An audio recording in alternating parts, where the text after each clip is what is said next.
கடந்த சில வருடங்களாக தமிழ் சினிமாவில் போட்டி என்பதே இல்லாமல் போய்விட்டது. போட்டி களத்தில் குதித்து ஒரு கை பார்ப்போம் என்ற மனோபாவம் இன்றைய இளம் ஹீரோக்கள் மத்தியில் இல்லாமல் போய்விட்டது. தான் நடிக்கும் படம் போட்டியே இல்லாமல் ரிலீஸ் ஆக வேண்டும், நல்ல கல்லா காட்ட வேண்டும் என்று நினைக்கின்றனர். இப்படி ஒரு பயத்தில் ஹீரோக்கள் இருப்பதால் தான் தங்களின் படங்களை சரியான தருணம் பார்த்து தனியாக களத்தில் இறக்குகின்றார்கள்.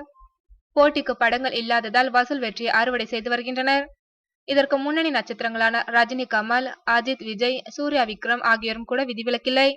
இந்த சூழலுக்கு மாறாக இந்த வருட பொங்கலுக்கு போட்டி கடுமையாகி இருக்கின்றது. அரை டஜன் படங்கள் பொங்கலுக்கு ரிலீஸ் என்று சொல்லப்பட்ட சூழல் மாறி தற்போது 4 படங்கள் ரிலீஸ் ஆவது உறுதியாகியுள்ளது. பாலாவின் இயக்கத்தில் சசிகுமார், வரலட்சுமி நடித்திருக்கும் தாரை தப்பட்டை, பாண்டிராஜ் இயக்கத்தில் விஷால், கேத்ரினா தெரேசா நடித்திருக்கும் கதகளி, வருத்தப்படாத வாலிபர் சங்கம் படத்தின் இயக்குனர் பொன்ராம் இயக்கத்தில் சிவகார்த்திகேயன், கீர்த்தி சுரேஷ் நடித்திருக்கும் ரஜினி முருகன், மான்கராத்தே திருமுருகன் இயக்கத்தில் உதயநிதி, எமி ஜாக்சன் நடித்திருக்கும் கெத்து ஆகிய 4 படங்கள் தான் பொங்கல் போட்டியில் களமிறங்க உள்ளன.